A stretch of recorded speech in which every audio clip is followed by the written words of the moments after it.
This is From Fear to Fabulous with Natalie Eve Marquis, Episode 5.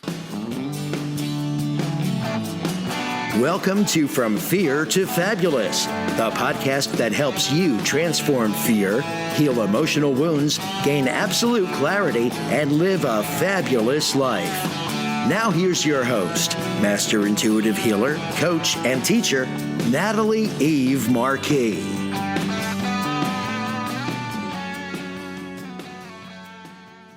From a very young age, I had this sense that the mind is the key to success in life, that it was a powerful force that could fuel our success or hold us back.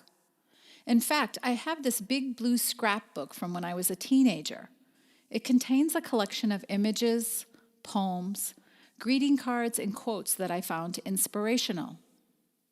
And it contains this quote from mystic Bhagwan Sri Rajneesh, who later became known as Osho, that reads, and I quote, The mind can be either the source of bondage or the source of freedom. Mind becomes the gate to this world, the entry, but it can also become the exit. Mind leads you to hell, but mind can also lead you to heaven.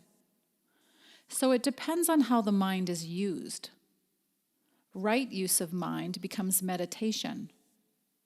Wrong use of mind becomes madness. Mind is there for everyone. The possibility of both darkness and light are implied in it. Mind itself is neither the enemy nor the friend. You can make it a friend or you can make it an enemy. It depends on you who is hidden behind the mind. End quote. I find it interesting that I was drawn to this quote at such a young age. It's as if some part of me, my soul most likely, knew I was going to have struggles and would have to learn how to harness my mind. My guess is that I saved and pasted this quote in my scrapbook when I was in my late teens or so. But it wasn't until many years later that I got to experience the truth of this quote in a very real way. And that was when I was 25 and I started having anxiety and panic attacks after the birth of my son. I was told I had a chemical imbalance and that it was most likely caused by pregnancy and giving birth. Some women get the baby blues and depression. Well, I was the 1% that got anxiety attacks. And it didn't get better as time went on. I continued to struggle with anxiety, panic attacks, and obsessive thinking for about 8 years. Counseling helped and medication sometimes helped. But it was Jon Kabat-Zinn's 8-week mindfulness-based stress reduction course that completely set me free. It freed me from panic attacks and eventually gave my body the peace it needed to resolve and heal the chemical imbalance. In that program, I learned how to meditate for 45 minutes every day, and I did it every day for 8 weeks. When I first signed up for the course, I remember thinking, this is nuts. I'm just never going to be able to quiet my mind. It's just impossible to quiet my mind. There is no way in heck I'm ever going to be able to do this. Seriously, I was so anxious at the time, I could barely sit still. My anxious thoughts were constantly ping-ponging all over the place. Some of the thoughts I had were worries about work, caring for my newborn son, family, while others were just wildly irrational thoughts that frankly scared the heck out of me. I felt like my thoughts were driving me crazy. So when Osho writes, the mind leads you to hell, I get it. I've been there. I've been to that hell. But I also discovered through that 8-week mindfulness-based stress reduction program that I could learn to focus my mind and let my busy thoughts come and go. I learned to witness my thoughts in a detached sort of way. And in doing it over and over again, I discovered that I am not my thoughts, but rather I am the one observing my thoughts. As Osho said, mind itself is neither the enemy nor the friend. You can make it friend or you can make it an enemy. It depends on you who is hidden behind the mind. I discovered I am the consciousness witnessing the thoughts my mind produces. There is power in realizing that I am the consciousness behind my thoughts. The mind can be our enemy when it's undisciplined and we allow it to think whatever it wants to think. This is because the biology of our human brain is built with a negative bias. It's built to find problems. It's built to be on the lookout for the tiger in the woods so we're prepared to run and to keep ourselves safe. Most of us, blessedly, no longer live in a world where we have to be on the constant lookout to be safe. The Cleveland Clinic says we have around 60 thoughts per day, and 80% of what we think is negative. Worse, a whopping 95% of repetitive thoughts. So we're repeatedly thinking a lot of negative junk. And it's no wonder we have trouble feeling good and keeping our spirits up as a result. The negative bias becomes an even bigger issue when we become chronically stressed, either because of illness, overwork, or just because we're overwhelmed, and our nervous system becomes taxed, and a frazzled nervous system goes on hyper alert and searches for even more problems. As a result, we have even more negative thoughts and more negative thinking. And if this goes on long enough, it can alter our brain chemistry, what makes it even harder to focus on the positives or the future. If you're in this place of experiencing generalized anxiety or even anxiety attacks, please know it's not your fault. Your system has become stressed, and a stressed system tends to think more anxious thoughts. The silver lining in all of this is what Osho said. The mind can be a friend, but it depends on you. If you want a mind that's friendly, you need to teach it how to be a friend. And if you want the mind to be a good friend, you have to get to know it.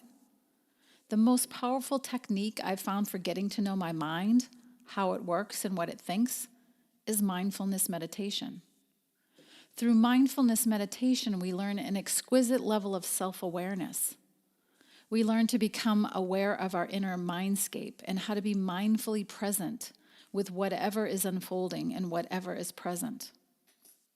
We can then use this awareness and presence to understand our thinking patterns and choose new thoughts and thinking patterns. Rather than allowing our brains to tell us what to think, we can start telling our brains what to think. Knowing that the mind needs to be managed, I, like most everyone else who's into personal growth, have used affirmations, visualization, guided meditation, and inspired action, all in an effort to create a more productive and helpful mindset. Despite this, I always felt like there was something missing from my process. And what was missing was a formula with a specific set of steps for changing thought patterns. And we do need a system because as a consulting hypnotist and someone who studies the mind, I can tell you that changing old programming and negative thought patterns can be a real challenge. This is because the brain likes to be super efficient. So if we think something often enough, it becomes a habit. And once something becomes a habit, the thoughts that form that habit tend to go unconscious and are stored in the subconscious. This is why we can tie our shoes without thinking about each little step that's required. We've done it so many times, it's now a habit, and all the little details that formed that habit are executed without conscious effort. The work I do as a hypnotist can help support and accelerate the process of thought and habit change. But working on our mindset is something all of us can do on our own as well. The concept that I found super helpful and truly life-changing is called the self-coaching model. The model is the brainchild of Brooke Castillo of the Life Coach School, and I'll share links to her podcast and book in the show notes as well. I think this woman is truly brilliant. She's got a knack for taking a lot of information and boiling it down into easy-to-understand concepts. As Brooke says in her podcast, the ideas are not original, but the way she packaged them into a formula, if you will, is. The model is her own understanding of how the mind works and how we create our reality. I know this may not sound particularly groundbreaking, but bear with me. I'll give you several reasons why I feel it is truly innovative in today's episode. Another reason I'm super excited to have discovered the self-coaching model is because it's given me a framework and a basic system that I've been able to work with and expound upon, combining some of my own emotional healing and energy healing processes to create a process that works, that is truly doable and effective in helping me shift patterns of negative thinking and limiting beliefs. It's something I've found hugely beneficial for myself personally, and as I introduce it to my clients, they are finding it super helpful as well. So let me introduce you to the self-coaching model. The model is a framework that explains how the mind works and how we create our experience. It's made up of 5 words which occur in sequential order. So grab a pen and write this down, or you can also download a PDF of the model in the show notes. The 5 words you want to write down, one on top of the other, is circumstances, thoughts, feelings, actions, and results. The sequence is that circumstances can trigger us to have thoughts or judgments about the circumstances. Our thoughts, in turn, cause feelings or emotions. Our feelings cause us to take action or not to take action. And our actions or behavior create results in our lives. In Brooke's own words, she says, quote, "When you think a thought, you feel a feeling. When you feel a feeling, you take action or not because of how you feel. Your actions or behaviors create your experience in the world and ultimately what your life looks like, your results. If your thoughts suck, your life is going to suck." End quote. Our current life experience is an indication and a result of the thoughts we think on a regular basis. Are you in debt, unhappy, frustrated, stressed, drink too much, overeat, spend too much? All of these experiences are a result of what you consistently think and feel on a regular basis. The tricky part about all of this is pinpointing the thought patterns that are creating these results. Our brains love efficiency, so once we've habituated a particular thought pattern or a thought, our awareness of it goes unconscious. This is similar to driving to a friend's home and being in your head so much that when you arrive, you can't remember how you got there. You drove there on automatic pilot, which allowed your brain to think about other things on the way. I like working with the self-coaching model because I can use it to pinpoint the thinking patterns that have gone unconscious. The model is founded on the principle that the circumstances in our lives are neutral. So circumstances are things that happen in the world that we cannot control. Examples of this are like the weather, your coworker's opinion of you, basically other people's thoughts, and behaviors. So your coworker's opinion of you, your spouse not taking out the trash, your friend not texting you back, or your kids acting out in school. All of those are other people's behaviors. We get worked up or upset about these things because of how we think about them, because of the stories we tell ourselves about these circumstances. Although it may seem otherwise, the problem is not the circumstance. The problem is how we think about the circumstance. An example of this would be when your friend doesn't text you back. The circumstance is your friend didn't text you back. But the story in your mind that might be created is, she's probably mad at me because I didn't meet her at the gym this morning. I was really tired from being up all night with the baby. She has no right to be mad at me. I should be mad at her for not understanding. It's really rude of her not to text me back. But later on, you learn your friend accidentally dropped her phone in the toilet and couldn't text you back because she had to get a new phone. So all that mental angst you were thinking was created by the thoughts in your mind, not by the circumstance itself.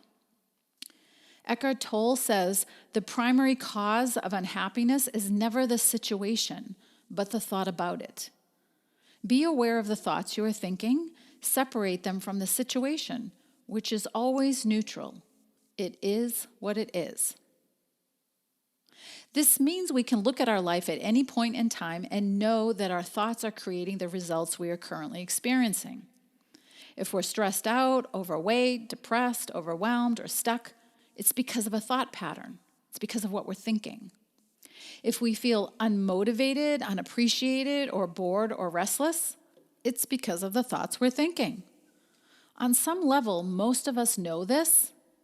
What I find helpful about the self-coaching model and its framework is that it's given me a way to track down negative thoughts and negative patterns, which enable me to choose thoughts that feel better. Because when I think better, I feel better. I like to think of the model as a highway, with each aspect being a milepost that is leading me to a particular result or destination. At any point, I can pull over and explore a particular milepost to be sure it will take me exactly where I want to go. If I notice that I'm feeling angry, stressed, anxious, or sad, I can pause and explore the feeling milepost. Since emotions come from thoughts, I can ask myself, what is the thought that created this feeling? And as you can see, this helps me pinpoint the negative thought that created that negative feeling.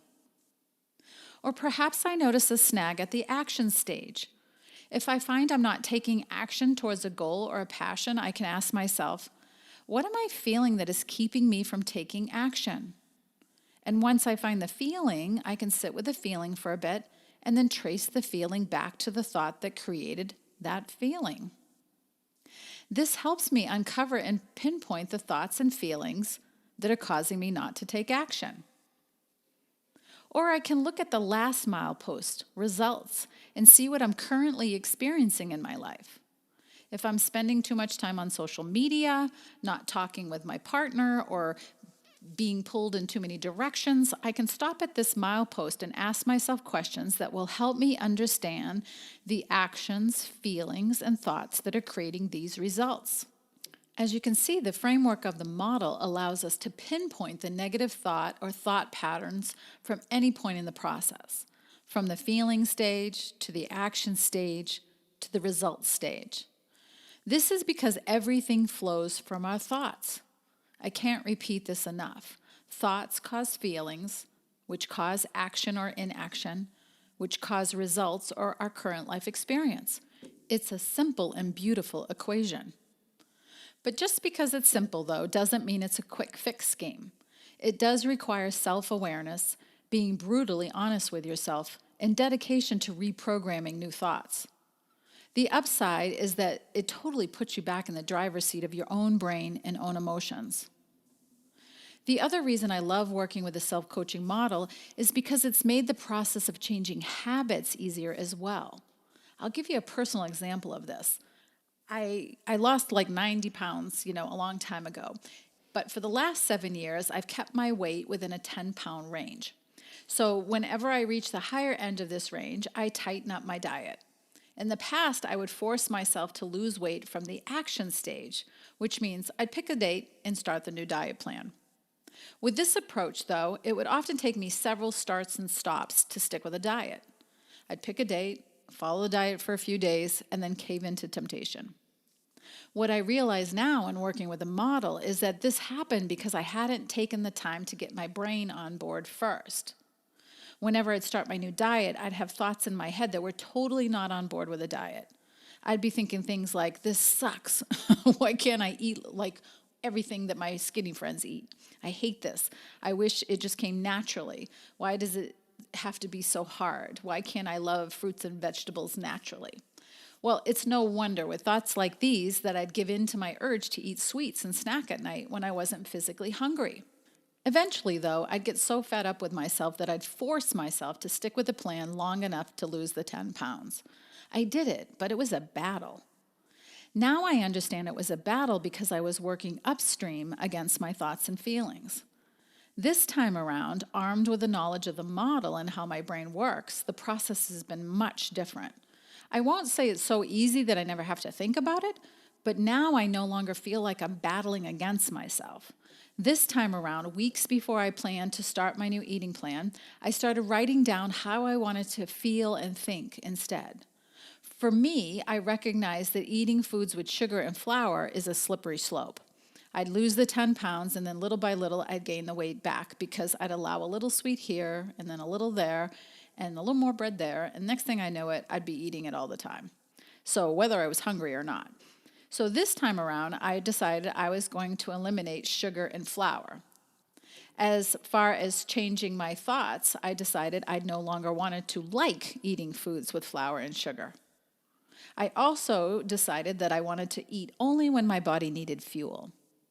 So these were the thoughts I started working with. I'm excited to say that this time around, following my eating plan has been so much easier. And it's been a bit surprising. Not only did I decide to implement a plan, but I made a commitment to myself to follow the plan not just for 30 days, which was typically my MO, but to commit to the plan for a year. Somehow I decided that I wanted to give my body a long-term break in hopes that it will reset itself and no longer be so sensitive to sugar. A year commitment. I have to say that's not something I would have done if I hadn't started working with my thoughts and getting my thought patterns on board first. As I record this podcast, I've been following my program for a month and 10 days. Last month, I simply followed my plan, which is I can eat anything I want as long as it doesn't have added flour or sugar in it. I put a smiley face on my calendar for every day I followed my plan. I followed it for 30 out of 31 days in December. Then in January, I decided to start eliminating nighttime eating as well. This wasn't a hugely premeditated decision, but all along I've been doing my thought work, which is why I believe this new decision and behavior happened so organically. In January, I added a second sticky note to my calendar for every day I didn't eat after dinner, and I've followed this regime 8 out of 10 days. The point isn't how perfectly I honor my decisions. The point is how much easier it's been to follow my plan. I don't feel deprived, and it doesn't feel as hard.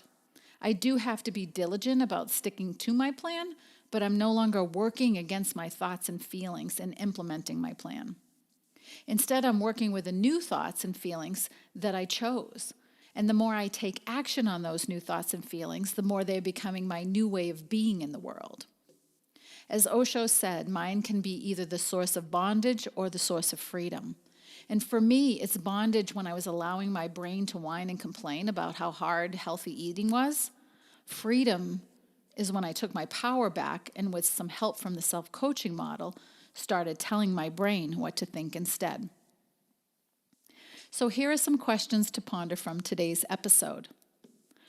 Where are you stuck or not moving forward in life right now? When you contemplate taking a specific action, how do you feel? Do you feel energized, determined, or hopeful? Or do you feel confused, stuck, or defeated? If it's the latter, notice what you're thinking and consider using the self-coaching model and the thought letter technique from episode 4 to start shifting the unhelpful thought patterns. Consider, how do you really want to feel instead? And what would you need to think to feel that way? And that's it for today. So are you ready to start telling your brain what to think? Did you find the information on the self-coaching model helpful? I'd love to know. Please share your comments and questions over on the podcast episode page at nataliemarquis.com. I respond to each and every comment, and I really do love to hear from you. Oh, and you'll also find all the links and downloads for this episode in the show notes there as well. That's it for today, and I hope you have a fabulous day.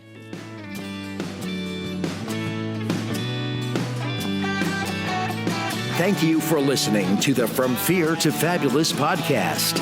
It would be so fabulous if you would take a moment to subscribe and write a quick review about us on iTunes. If you have any questions, comments, or topics you'd like us to cover, then please visit us at nataliemarquis.com.